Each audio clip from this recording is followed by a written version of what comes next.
여러분 안녕하세요. 오늘도 사랑의 주님과 함께 동행하는 귀하고 복된 날이 되기를 간절히 기도합니다. 우리 함께 찬양하겠습니다.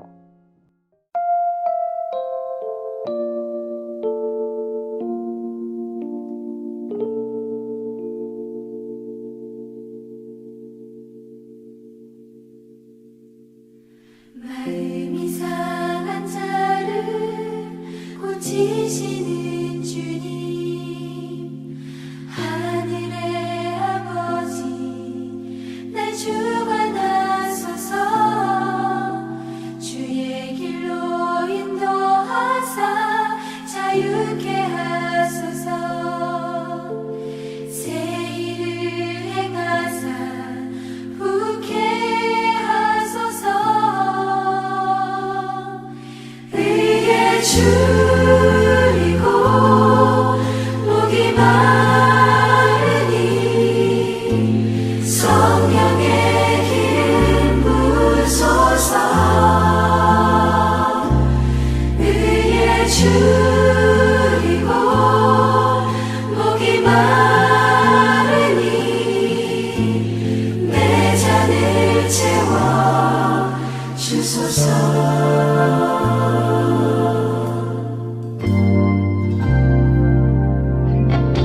성령으로 채우사 주보게 하소서.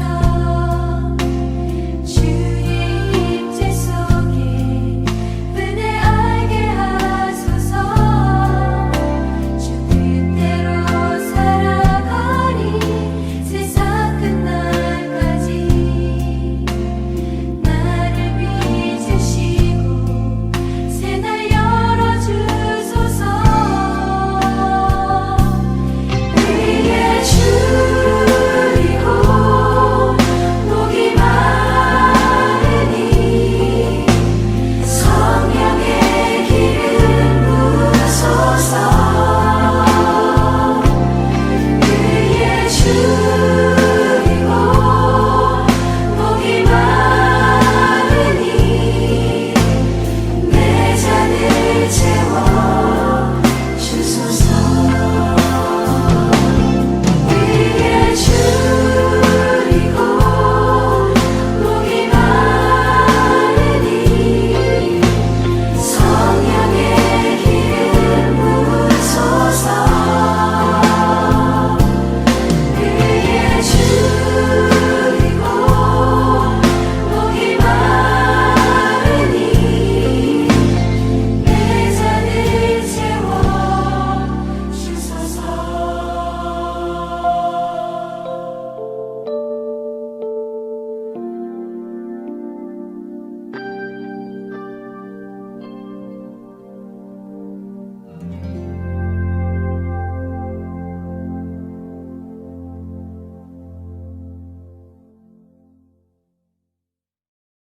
이제 오늘 우리에게 주시는 하나님의 말씀을 같이 읽겠습니다. 오늘 말씀은 마가복음 5장 1절부터 20절 말씀입니다. 우리 1절부터 한 절씩 같이 읽겠습니다. 그들은 바다 건너편 거라사 사람들의 지역으로 갔다. 예수께서 배에서 내리시니 곧 악한 귀신 들린 사람 하나가 무덤 사이에서 나와서 예수와 만났다. 그는 무덤 사이에서 사는데 이제는 아무도 그를 쇠사슬로도 묶어둘 수 없었다. 여러 번 쇠고랑과 쇠사슬로 묶어두었으나 그는 쇠사슬도 끊고 쇠고랑도 부수었다. 아무도 그를 휘어잡을 수 없었다.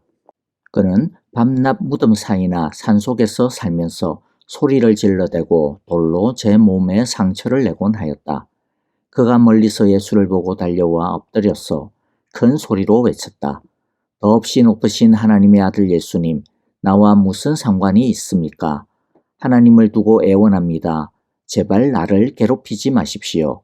그것은 예수께서 이미 그에게 악한 귀신아 그 사람에게서 나가라고 명하셨기 때문이다. 예수께서 그에게 물으셨다. 내 이름이 무엇이냐? 그가 대답하였다. 군대입니다. 우리의 수가 많기 때문에 붙여진 이름입니다. 그리고는 자기들을 그 지역에서 내쫓지 말아달라고 예수께 간청하였다. 마침 그곳 산기슭에 노하기르는 큰 돼지떼가 있었다. 귀신들이 예수께 간청하였다. 우리를 돼지들에게로 보내셔서 그것들 속으로 들어가게 해 주십시오. 예수께서 허락하시니 악한 귀신들이 나와서 돼지들 속으로 들어갔다. 거의 2,000마리나 되는 돼지떼가 바다 쪽으로 비탈을 내리달아 바다에 빠져 죽었다. 돼지를 치던 사람들이 달아나 읍내와 시골에 이 일을 알렸다. 사람들은 일어난 일이 무엇인지 보러 왔다. 그들은 예수에게 나와서 귀신 들린 사람, 곧 군대 귀신에 사로잡혔던 사람이 옷을 입고 제정신이 들어 앉아 있는 것을 보고 두려워하였다. 처음부터 이 일을 본 사람들은 귀신 들렸던 사람에게 일어난 일과 돼지떼에게 일어난 일을 그들에게 이야기하였다.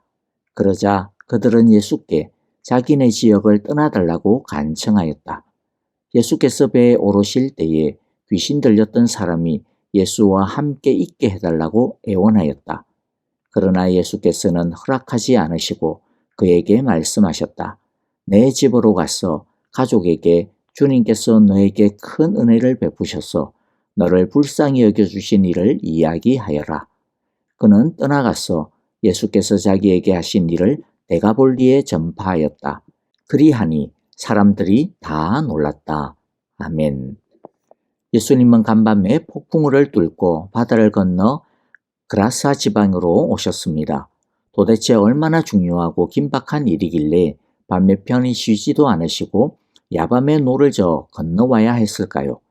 폭풍우를 무릅쓰고 와야 할 정도라고 한다면 분명히 거기에는 엄청나게 중요하고 시급한 일이 있겠구나라고 하는 생각을 우리가 하게 될 겁니다. 예를 들어 수만의 사람들이 예수님의 말씀을 듣고 회개하고 복음을 믿게 된다든지 하는 일과 같은 것 말이죠. 그런데 오늘 우리가 읽은 내용 중에 그런 일들이 일어나고 있습니까? 전혀 아니죠. 오히려 좀 허탈하다라고 할까요? 아니 그렇게 요란법석을 떨면서 호수를 건너왔는데 이 그라사 지방에서 건진 것이라고는 너무나 미미합니다. 군대 귀신이라는 별명이 붙을 정도로 아주 센 귀신을 쫓아낸 것까지는 좋았는데 그것의 영향력은 허무할 정도입니다. 예수님께서 이 센 귀신을 내쫓으면 사람들이 그것을 보고 껌뻑 죽어가지고 예수님을 받들고 예수님을 환영하고 예수님을 믿고 따를 줄 알았는데 현실은 어떻습니까? 완전히 정반대였습니다. 군대 귀신 들렸다가 나은 이 한 사람을 제외하고는 한 사람도 예수님을 환영하지 않았습니다. 도리어 완곡하지만 강경하게 예수님이 자기들 지방에서 떠나가 줄 것을 요청했습니다. 그리고 예수님은 별 소득도 없이 그 지방을 떠날 수밖에 없었습니다. 어떻게 보면 예수님의 사역의 대참사, 대실패로 보이는 오늘의 이 말씀이 우리에게 주시는 교훈이 무엇인지, 왜 마가는 이 이야기를 이렇게나 길게 적어 두었는지에 대해 우리 잠시 살펴보고자 합니다. 첫째, 한 영혼이 돼지 2,000보다 귀하다라고 하는 것을 예수님은 알려주십니다. 예수님은 이 군대 귀신 들린 한 영혼을 위해 폭풍우의 위험을 무릅쓰고 야밤에 호수를 건너 오신 것이죠. 예수님은 오직 이 한 사람을 살리기 위해 오셨습니다. 이것은 세상적인 계산법에 따르면 너무나도 비효율적이고 비생산적이라 할 수 있을 것입니다. 그러나 예수님은 우리 안에 있는 99마리 양보다 우리 밖에 떠돌고 있는 늑대와 사자와 곰의 위협 가운데 떨고 있는 길을 잃은 한 마리의 양이 귀하다 하셨습니다. 물론 이것을 단순 비교하면 안 됩니다. 사실 예수님에게는 99마리나 한 마리나 모두가 다 귀한 존재들입니다. 우리는 99마리를 지키면 다른 한 마리를 지킬 수 없는 한계를 가지고 있지만 우리 주님은 99마리와 또 다른 한 마리를 능히 동시에 지킬 수 있습니다. 중요한 것은 한 마리이기 때문에 99마리보다 더 가치가 절대적으로 적은 것은 아니라는 것입니다. 영원하시고 무한하신 우리 주님의 사랑 안에서는 모두가 동일하게 소중하고 귀하며 사랑입니다. 오히려 예수님은 아무에게도 사랑받지 못하는 자, 스스로도 지킬 수 없는 연약한 자, 오직 주의 은혜밖에는 소망이 없는 자를 분명히 더 사랑하십니다. 왜냐하면 주님밖에 없는 자들이기 때문입니다. 그러므로 이 세상에 나보다 더 잘난 사람이 얼마나 많은데 나는 예수님을 위해 해드릴 수 있는 것이 별로 없는, 별 볼 일 없는 존재인데 나 같은 것을 예수님이 신경이나 쓰실까? 나 같은 것을 사랑하실까? 나 같은 것의 기도에 귀를 기울여 주실까? 나 같은 것을 위해 과연 일하실까 하고 주저하거나 주눅들지 않기를 바랍니다. 예수님은 이 군대 귀신 들린 한 사람을 위해 바다를 건너오셨듯이 예수님은 오늘 바로 우리를 위해, 바로 당신을 위해 주님의 이름을 부르며 주님의 도우심만을 바라는 바로 당신을 위해 하늘을 뚫고 우리 여기에 강림하여 오십니다. 왜냐하면 바로 당신을 위해 예수님이 이 땅에 오셨고 바로 당신을 위해 예수님은 기꺼이 십자가에서 죽으셨기 때문입니다. 당신을 너무나도 많이 사랑하시기 때문에 그 어떤 것도 아까워하지 아니하고 자신의 생명마저도 아낌없이 주신 분이 바로 예수님이십니다. 하나님 아버지십니다. 그러므로 성경은 우리 주님의 당신을 향한 사랑의 고백을 이렇게 표현하고 있습니다. 누가 하나님의 사랑에서 당신을 끊을 수 있겠습니까? 자기 아들을 아끼지 아니하시고 당신을 위하여 이미 다 내어주셨는데 이제 무엇을 아까워하겠습니까?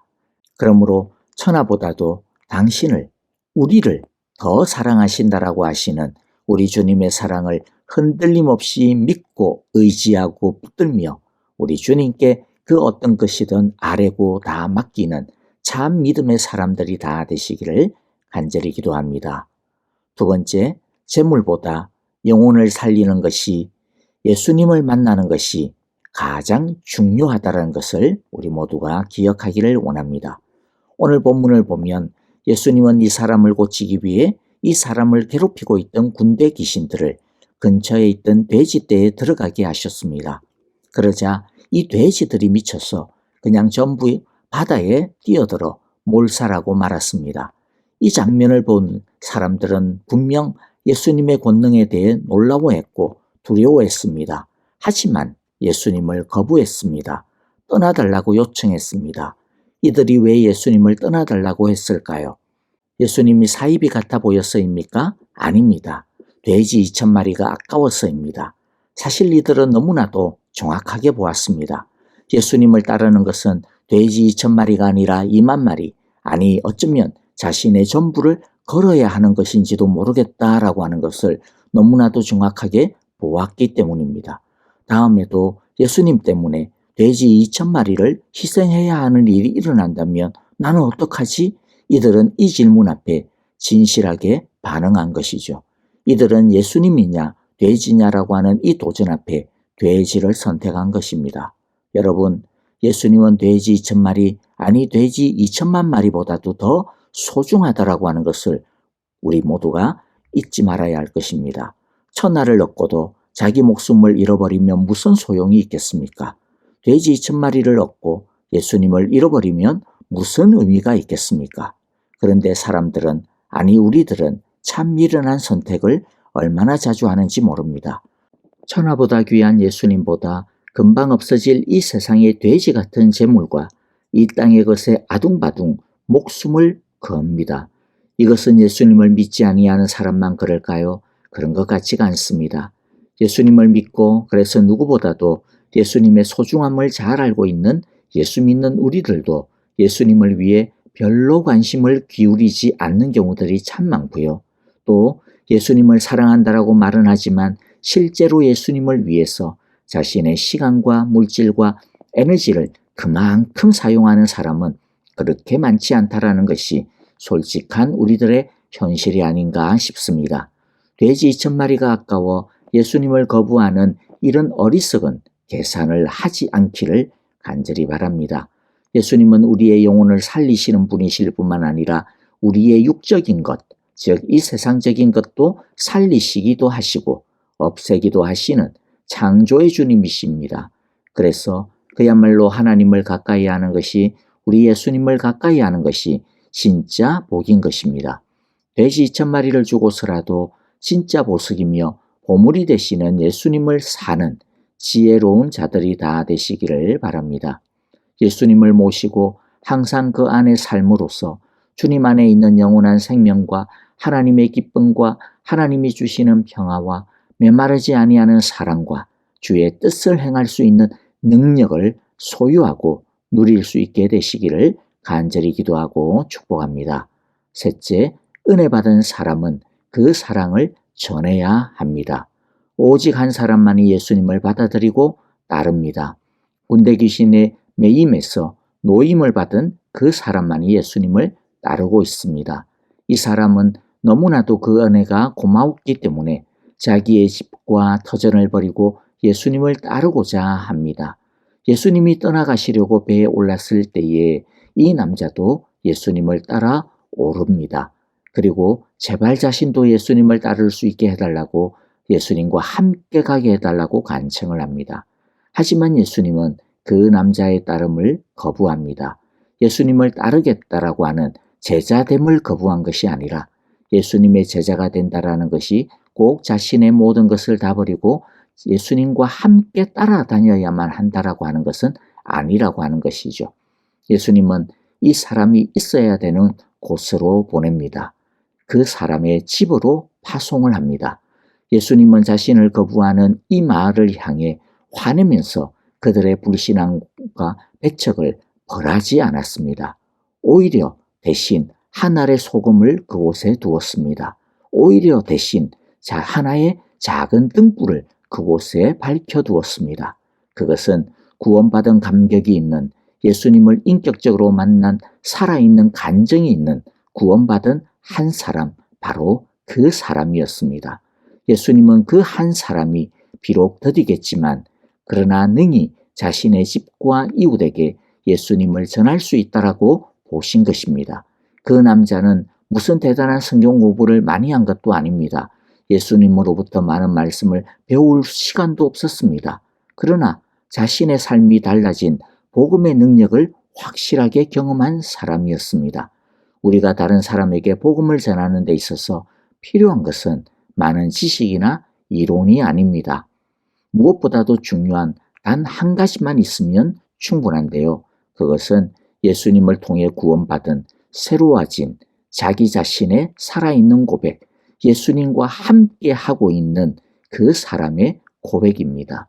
구원의 감격과 예수님의 사랑에 대한 감사와 매임에서 자유하게 되어진 새로운 삶이 있는 바로 우리 자신만으로 충분합니다. 사람들이 궁금해하는 것은 도대체 이 사람들에게 무슨 일이 일어났느냐 하는 것이죠. 예수님은 우리를 우리의 집으로, 우리의 이웃에게로 가라고 하십니다. 우리가 책임져야 하는 영혼이 바로 그곳에 있기 때문입니다. 예수님은 자신을 거부한 바로 그 사람들을 향하여 남아야 한다라고, 책임져야 한다라고, 그곳으로 가야 한다라고 말씀하고 계십니다. 여러분, 주님께서 우리에게 가라고 하시는 그 집이 어디이며 누구입니까? 특별히 우리의 가장 가까운 사람들이 우리가 가야 하는 집인 것은 분명합니다. 그들이 이 그라사 지방의 사람들처럼 예수님을 이미 거부했고 배척했습니까? 그러나 예수님은 그라사 지방의 사람들을 위해 그 구원받은 남자를 남겨두셨듯이 우리를 또한 우리의 집으로, 이웃에게로 보내셨습니다. 이 남자는 자신의 집과 이웃을 넘어 나중에는 그 인근 지역인 데가볼리 지역까지 다니며 자신이 만난 예수님을, 자신에게 일어난 복음의 생생한 능력과 변화들을, 예수님으로 인한 새로운 인생의 기쁨과 영광에 대해 증거하였습니다. 우리도 우리가 받은 이 사랑과 구원과 생명을 쉬지 않고 전하는 주님의 증인들이 다 되시기를, 우리 그러한 사랑의 교회 성도님들이 다 되시기를 간절히 기도하고 축복합니다. 아멘. 오늘 우리에게 주신 귀한 말씀들 마음 가운데 새기면서 우리 함께 간절히 찬양하며 기도하도록 하겠습니다. 우리 교회를 위하여 함께 기도할 때 주님, 우리 교회도 이처럼 매임에서 모임이 있는 교회가 되게 하시고 날마다 구원의 감격이 넘치는 교회가 되게 하시고 또 구원받은 우리들이 우리 주위에 우리 이웃들에게 예수님의 이 사랑을 증거하고 간증하는 우리 교회 온 성도들이 되게 하소서라고 우리 함께 기도하기를 원합니다. 형제자매들을 위하여 기도할 때 주님 혹여라도 우리 가운데 매여 있는 사람들이 있습니까? 주님 주의 능력으로 노임을 얻게 하여 주소서라고 우리 함께 기도하기를 원합니다. 특별히 아프신 분들 많이 있죠. 이제 키모 받기 시작하신 우리 배병홍 장로님을 위해서 여러분들 기도해 주시고 우리 이경 집사님을 위해서도 주여 은혜의 은혜를 능력의 능력을 기적의 기적을 허락하여 주소서라고 우리 함께 기도해 주시고요. 또 그 외에도 우리 김용환 장로님, 또 지수영 집사님, 왕용 권사님, 또 오영자 권사님을 위해서도 여러분들 기도해 주시고요. 또 호스피스 중에 계시는 우리 노창득 권사님 주의 평안과 사랑으로 덮어주소서라고 기도해 주시고요. 여러 연로하신 우리 어르신들을 위해서도 주님 강건케 하소서라고 기도합시다. 선교사님들을 위해서 주님 당신의 복음의 능력이 그곳에서도 왕성하게 일어나게 하소서라고 기도해 주시고요. 전쟁에 참혹한 고통이 있는 우크라이나와 또 이스라엘 땅에 주님의 평화가 속히 이루어지게 하소서라고 우리 함께 기도하기를 원합니다. 다 함께 찬양하며 기도하겠습니다.